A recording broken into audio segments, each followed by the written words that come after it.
Life is complex. Join us for the simple gifts of wisdom, love, and delight in the written word. The Life and Adventures of Robinson Crusoe by Daniel Dafoe. Chapter 14. A Dream Realized. Part 1. Having now brought all my things on shore and secured them, I went back to my boat, and rowed or paddled her along the shore to her old harbor, where I laid her up, and made the best of my way to my old habitation, where I found everything safe and quiet. I began now to repose myself, live after my old fashion, and take care of my family affairs. And for a while I lived easy enough, only that I was more vigilant than I used to be, looked out oftener, and did not go abroad so much. And if at any time I did stir with any freedom, it was always to the east part of the island, where I was pretty well satisfied the savages never came, and where I could go without so many precautions, and such a load of arms and ammunition as I always carried with me if I went the other way. I lived in this condition near 2 years more, but my unlucky head, that was always to let me know it was born to make my body miserable, was all these 2 years filled with projects and designs how, if it were possible, I might get away from this island. For sometimes I was for making another voyage to the wreck, though my reason told me that there was nothing left there worth the hazard of my voyage. Sometimes for a ramble one way, sometimes another. And I believe verily, if I had had the boat that I went from Sallee in, I should have ventured to sea, bound anywhere, I knew not whither. I have been, in all my circumstances, a memento to those who are touched with the general plague of mankind, whence, for aught I know, one half of their miseries flow. I mean that of not being satisfied with the station wherein God and nature hath placed them. For, not to look back upon my primitive condition, and the excellent advice of my father, the opposition to which was, as I may call it, my original sin, my subsequent mistakes of the same kind had been the means of my coming into this miserable condition. For had that providence which so happily seated me at the Brazils as a planter blessed me with confined desires, and I could have been contented to have gone on gradually, I might have been by this time, I mean in the time of my being in this island, one of the most considerable planters in the Brazils. Nay, I am persuaded that by the improvements I had made in that little time I lived there, and the increase I should probably have made if I had remained, I might have been worth 100,000 moidores. And what business had I to leave a settled fortune, a well-stocked plantation, improving and increasing to turn supercargo to Guinea to fetch negroes, when patience and time would have so increased our stock at home that we could have bought them at our own door from those whose business it was to fetch them. And though it had cost us something more, yet the difference of that price was by no means worth saving at so great a hazard. But as this is usually the fate of young heads, so reflection upon the folly of it is as commonly the exercise of more years, or of the dear-bought experience of time. So it was with me now, and yet so deep had the mistake taken root in my temper, that I could not satisfy myself in my station, but was continually poring upon the means and possibility of my escape from this place,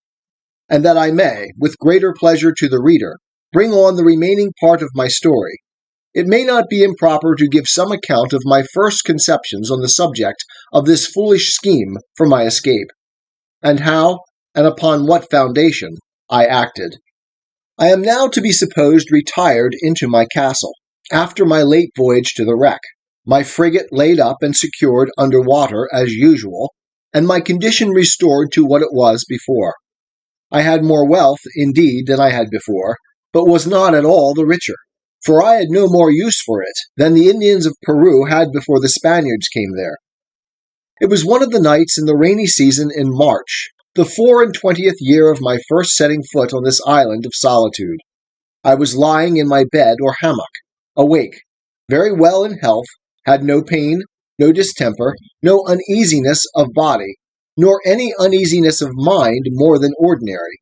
but could by no means close my eyes, that is, so as to sleep. No, not a wink, all night long, otherwise than as follows. It is impossible to set down the innumerable crowd of thoughts that whirled through that great thoroughfare of the brain, the memory, in this night's time. I ran over the whole history of my life in miniature, or by abridgment, as I may call it, to my coming to this island, and also of that part of my life since I came to this island. In my reflections upon the state of my case since I came on shore on this island, I was comparing the happy posture of my affairs in the first years of my habitation here, with the life of anxiety, fear, and care, which I had lived in ever since I had seen the print of a foot in the sand. Not that I did not believe the savages had frequented the island even all the while, and might have been several hundreds of them at times on shore there, but I had never known it, and was incapable of any apprehensions about it. My satisfaction was perfect, though my danger was the same, and I was as happy in not knowing my danger as if I had never really been exposed to it. This furnished my thoughts with many very profitable reflections, and particularly this one. How infinitely good that providence is, which has provided, in its government of mankind, such narrow bounds to his sight and knowledge of things. And though he walks in the midst of so many thousand dangers, the sight of which, if discovered to him, would distract his mind and sink his spirits, he is kept serene and calm by having the events of things hid from his eyes, and knowing nothing of the dangers which surround him. After these thoughts had for some time entertained me, I came to reflect seriously upon the real danger I had been in for so many years in this very island, and how I had walked about in the greatest security, and with all possible tranquillity, even when perhaps nothing but the brow of a hill, a great tree, or the casual approach of night had been between me and the worst kind of destruction, namely, that of falling into the hands of cannibals and savages, who would have seized on me with the same view as I would on a goat or turtle, and have thought it no more crime to kill and devour me than I did of a pigeon or a curlew. I would unjustly slander myself if I should say I was not scarcely thankful to my great preserver, to whose singular protection I acknowledged, with great humanity, all these unknown deliverances were due, and without which I must inevitably have fallen into their merciless hands. When these thoughts were over, my head was for some time taken up in considering the nature of these wretched creatures, I mean the savages, and how it came to pass in the world that the wise governor of all things should give up any of his creatures to such inhumanity, nay, to something so much below even brutality itself, as to devour its own kind. But as this ended in some, at that time, fruitless speculations, it occurred to me to inquire what part of the world these wretches lived in, how far off the coast was from whence they came, what they ventured over so far from home for, what kind of boats they had, and why I might not order myself and my business, so that I might be able to go over thither, as they were to come to me. I never so much as troubled myself to consider what I should do with myself when I went thither, what would become of me if I fell into the hands of these savages, or how I should escape them if they attacked me. No, nor so much as how it was possible for me to reach the coast and not be attacked by some or other of them, without any possibility of delivering myself, and if I should not fall into their hands, what I should do for provision, or whither I should bend my course. None of these thoughts, I say, so much as came in my way, but my mind was wholly bent upon the notion of my passing over in my boat to the mainland. I looked upon my present condition as the most miserable that could possibly be, that I was not able to throw myself into anything but death that could be called worse, and if I reached the shore of the main, I might perhaps meet with relief, or I might coast along, as I did on the African shore, till I came to some inhabited country, and where I might find some relief, and after all, perhaps I might fall in with some Christian ship that might take me in, and if the worst came to the worst, I could but die, which would put an end to all these miseries at once. Pray note, all this was the fruit of a disturbed mind,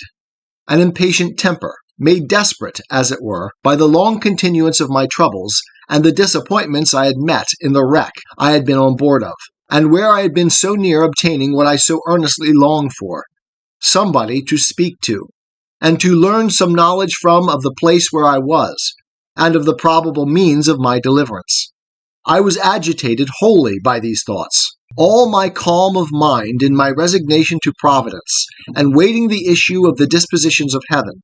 seemed to be suspended, and I had, as it were, no power to turn my thoughts to anything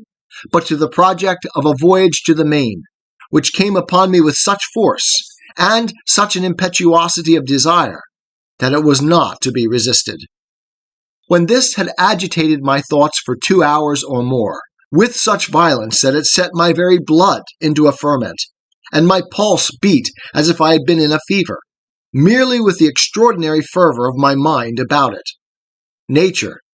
as if I had been fatigued and exhausted with the very thoughts of it, threw me into a sound sleep.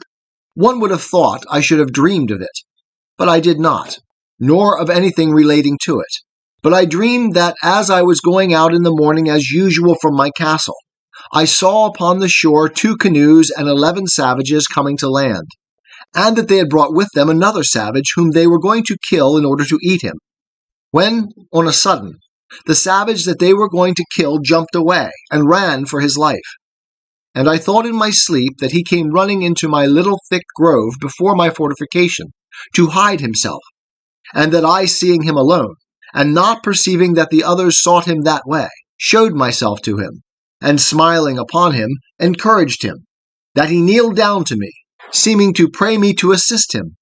upon which I showed him my ladder, made him go up, and carried him into my cave, and he became my servant. And that, as soon as I had got this man, I said to myself, Now I may certainly venture to the mainland, for this fellow will serve me as a pilot, and will tell me what to do, and whither to go for provisions, and whither not to go for fear of being devoured, what places to venture into, and what to shun. I waked with this thought, and was under such inexpressible impressions of joy at the prospect of my escape in my dream, that the disappointments which I felt upon coming to myself, and finding that it was no more than a dream, were equally extravagant the other way, and threw me into a very great dejection of spirits. Upon this, however, I made this conclusion, that my only way to go about to attempt an escape was to endeavor to get a savage into my possession, and if possible, it should be one of their prisoners, whom they had condemned to be eaten, and should bring hither to kill. But these thoughts still were attended with this difficulty, that it was impossible to effect this without attacking a whole caravan of them, and killing them all. And this was not only a very desperate attempt, and might miscarry, but on the other hand, I had greatly scrupled the lawfulness of it to myself, and my heart trembled at the thoughts of shedding so much blood, though it was for my deliverance. I need not repeat the arguments which occurred to me against this, they being the same mentioned before. But though I had other reasons to offer now, namely that those men were enemies to my life, and would devour me if they could, that it was self-preservation in the highest degree, to deliver myself from this death of a life, and was acting in my own defense as much as if they were actually assaulting me, and the like. I say, though these things argued for it, yet the thoughts of shedding human blood for my deliverance were very terrible to me, and such as I could, by no means, reconcile myself to for a great while. However, at last, after many secret disputes with myself, and after great perplexities about it, for all these arguments, one way and another, struggled in my head a long time. The eager prevailing desire of deliverance at length mastered all the rest,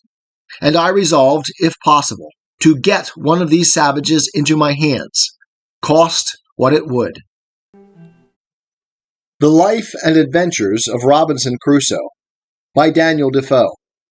Chapter 14. A Dream Realized. Part 2.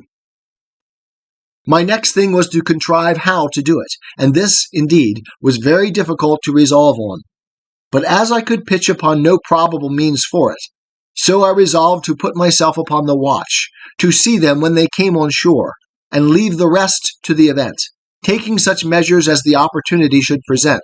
let what would be. With these resolutions in my thoughts, I set myself upon the scout as often as possible, and indeed so often that I was heartily tired of it. For it was above a year and a half that I waited, and for great part of that time went out to the west end, and to the southwest corner of the island almost every day, to look for canoes. But none appeared. This was very discouraging, and began to trouble me much, though I cannot say that it did in this case, as it had done some time before, wear off the edge of my desire to the thing. But the longer it seemed to be delayed, the more eager I was for it. In a word, I was not at first so careful to shun the sight of these savages, and avoid being seen by them, as I was now eager to be upon them. Besides, I fancied myself able to manage one, nay, 2 or 3 savages, if I had them, so as to make them entirely slaves to me, to do whatever I should direct them, and prevent their being able at any time to do me any hurt. It was a great while that I pleased myself with this affair, but nothing still presented itself. All my fancies and schemes came to nothing, for no savages came near me for a great while. About a year and a half after I entertained these notions, and by long musing had, as it were, resolved them all into nothing, for want of an occasion to put them into execution, I was surprised one morning by seeing no less than 5 canoes all on shore together on my side of the island, and the people who belonged to them all landed and out of my sight. The number of them broke all my measures, for seeing so many, and knowing that they always came 4 or 6, or sometimes more in a boat, I could not tell what to think of it, or how to take my measures to attack 20 or 30 men single-handed, so lay still in my castle, perplexed and discomforted. However, I put myself into the same position for an attack that I had formerly provided, and was just ready for action if anything had presented. Having waited a good while, listening to hear if they made any noise, at length, being very impatient, I set my guns at the foot of my ladder, and clambered up to the top of the hill, by my 2 stages as usual, standing so, however, that my head did not appear above the hill, so that they could not perceive me by any means. Here I observed, by the help of my perspective glass, that they were no less than 30 in number, that they had a fire kindled, and that they had meat dressed. How they had cooked it I knew not, or what it was, but they were all dancing, and I know not how many barbarous gestures and figures, their own way, round the fire. While I was thus looking on them, I perceived, by my perspective, 2 miserable wretches dragged from the boats, where, it seems, they were laid by, and were now brought out for the slaughter.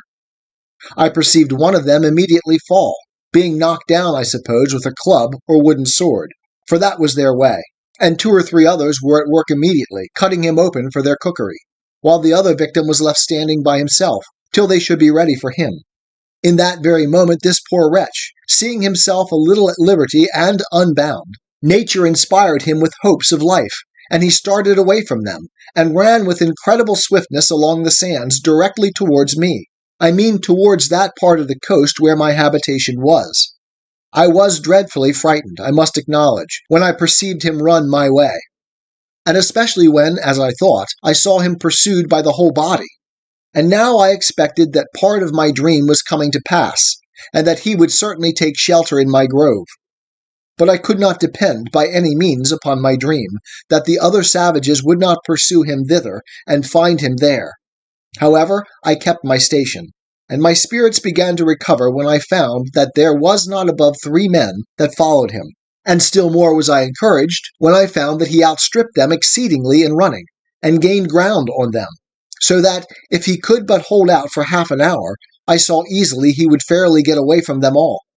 There was between them and my castle the creek, which I mentioned often in the first part of my story, where I landed my cargoes out of the ship, and this I saw plainly he must necessarily swim over, or the poor wretch would be taken there. But when the savage escaping came thither, he made nothing of it, though the tide was then up, but plunging in, swam through in about 30 strokes or thereabouts, landed, and ran with exceeding strength and swiftness.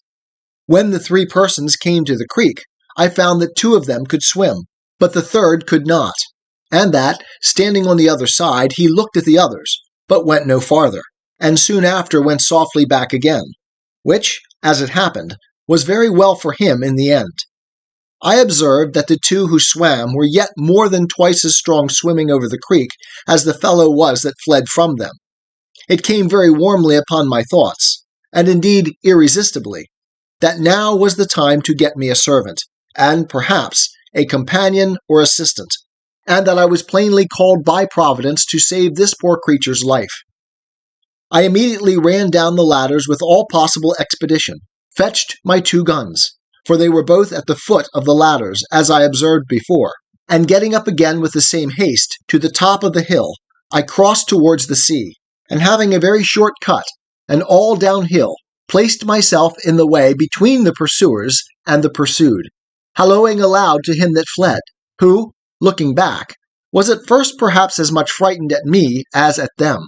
But I beckoned with my hand to him to come back, and, in the meantime, I slowly advanced towards the 2 that followed.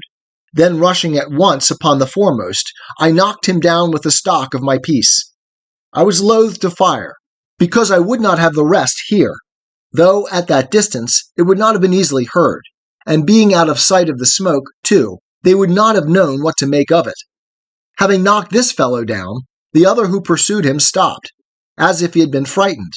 and I advanced towards him. But as I came nearer, I perceived presently he had a bow and arrow, and was fitting it to shoot at me. So I was then obliged to shoot at him first, which I did, and killed him at the first shot. The poor savage who fled, but had stopped, though he saw both his enemies fallen and killed, as he thought, yet was so frightened with the fire and noise of my piece that he stood stock still, and neither came forward nor went backward, though he seemed rather inclined still to fly than to come on. I hallooed again to him, and made signs to come forward, which he easily understood, and came a little way, then stopped again, and then a little farther, and stopped again, and I could then perceive that he stood trembling, as if he had been taken prisoner, and had just been to be killed, as his 2 enemies were. I beckoned to him again to come to me, and gave him all the signs of encouragement that I could think of,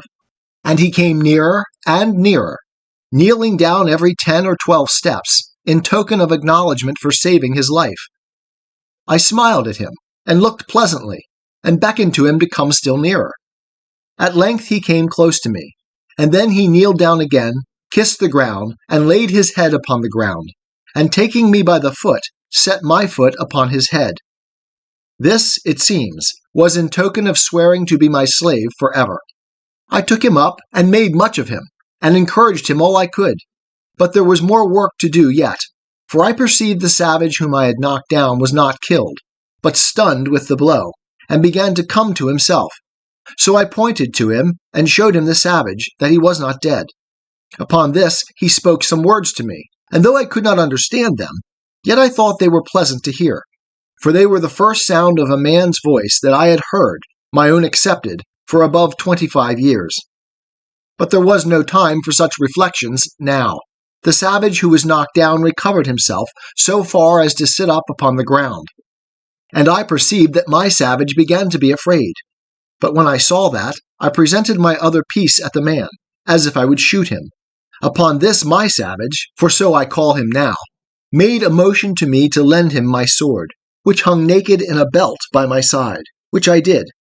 He no sooner had it, but he runs to his enemy, and at one blow cut off his head so cleverly, no executioner in Germany could have done it sooner or better, which I thought very strange for one who, I had reason to believe, never saw a sword in his life before, except their own wooden swords. However, it seems, as I learned afterwards, they make their wooden swords so sharp, so heavy, and the wood is so hard, that they will even cut off heads with them,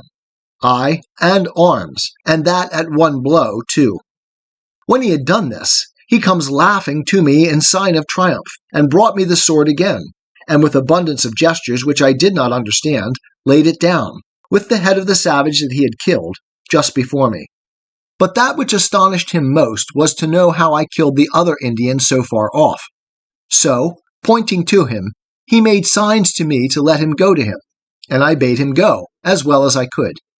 When he came to him, he stood like one amazed, looking at him, turning him first on one side, then on the other,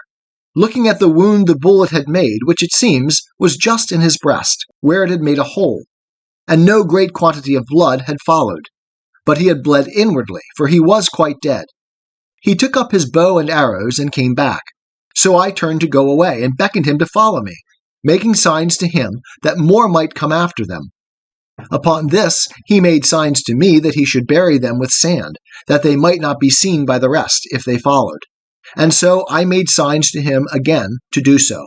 He fell to work, and in an instant he had scraped a hole in the sand with his hands big enough to bury the first in, and then dragged him into it, and covered him, and did so by the other also. I believe he had him buried them both in a quarter of an hour.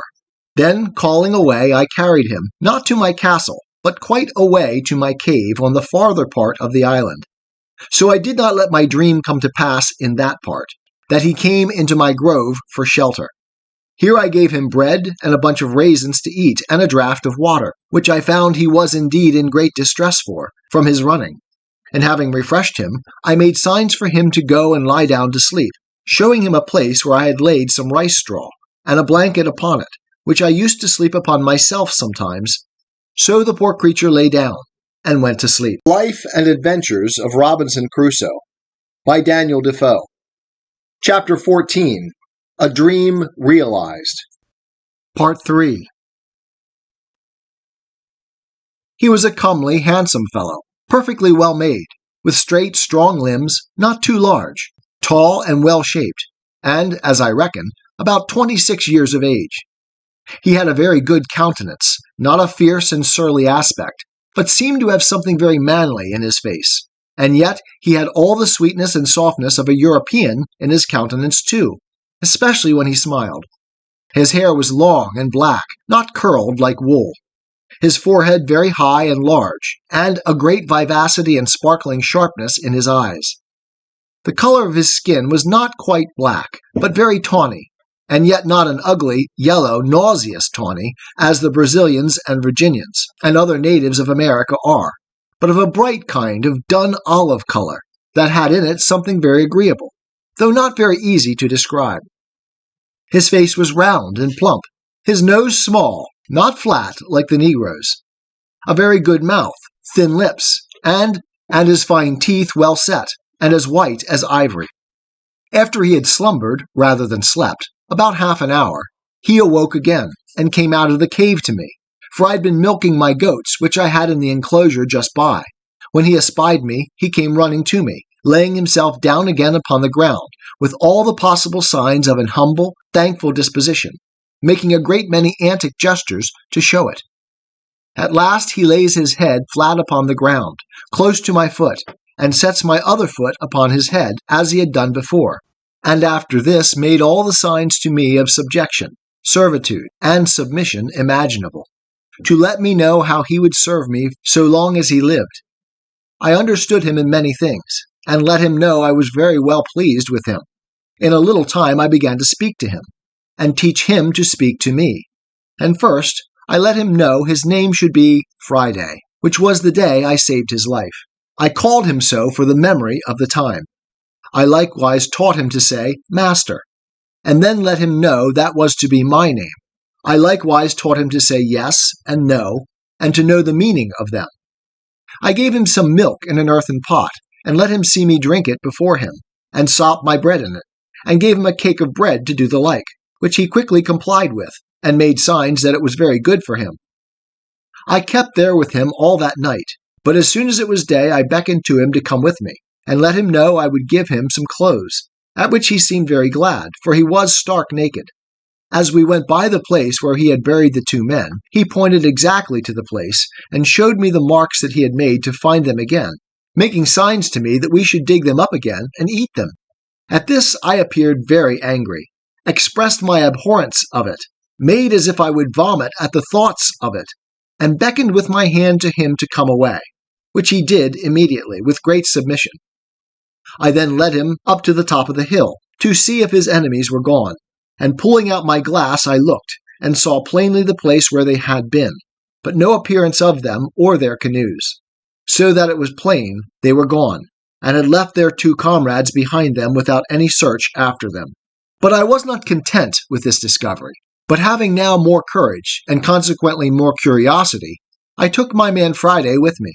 giving him the sword in his hand, with the bow and arrows at his back, which I found he could use very dexterously, making him carry 1 gun for me, and I 2 for myself. And away we marched to the place where these creatures had been, for I had a mind now to get some further intelligence of them. When I came to the place, my very blood ran chill in my veins, and my heart sunk within me at the horror of the spectacle. Indeed, it was a dreadful sight. At least it was so to me, though Friday made nothing of it. The place was covered with human bones, the ground dyed with their blood, and great pieces of flesh left here and there half-eaten, mangled and scorched. And, in short, all the tokens of the triumphant feast they had been making there, after a victory over their enemies. I saw 3 skulls, 5 hands, and the bones of 3 or 4 legs and feet, and abundance of other parts of the bodies. And Friday, by his signs, made me understand that they brought over 4 prisoners to feast upon, that 3 of them were eaten up, and that he, pointing to himself, was the 4th.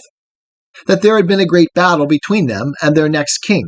of whose subjects, it seems, he had been one, and that they had taken a great number of prisoners, all which were carried to several places by those who had taken them in the fight, in order to feast upon them, as was done here by these wretches upon those they brought hither.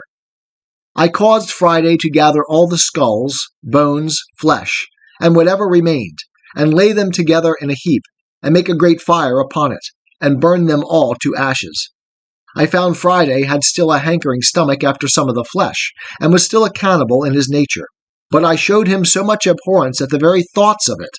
and at the least appearance of it, that he durst not discover it, for I had, by some means, let him know that I would kill him if he offered it. When he had done this, we came back to our castle, and there I fell to work for my man Friday. And first of all, I gave him a pair of linen drawers, which I had out of the poor gunner's chest I mentioned, which I found in the wreck, and which, with a little alteration, fitted him very well. And then I made him a jerkin of goat's skin, as well as my skill would allow, for I was now grown a tolerably good tailor. And I gave him a cap which I made of hare's skin, very convenient, and fashionable enough. And thus he was clothed, for the present, tolerably well, and was mighty well pleased to see himself almost as well clothed as his master. It is true he went awkwardly in these clothes at first. Wearing the drawers was very awkward to him, and the sleeves of the waistcoat galled his shoulders and the inside of his arms. But a little easing them where he complained they hurt him, and using himself to them, he took to them at length very well. The next day, after I came home to my hutch with him, I began to consider where I should lodge him, and that I might do well for him and yet be perfectly easy myself. I made a little tent for him in the vacant place between my 2 fortifications, in the inside of the last, and in the outside of the first. As there was a door or entrance there into my cave, I made a formal framed door-case, and a door to it, of boards, and set it up in the passage, a little within the entrance. And causing the door to open in the inside, I barred it up in the night, taking in my ladders too, so that Friday could no way come in at me in the inside of my innermost wall, without making so much noise in getting over, that it must needs awaken me.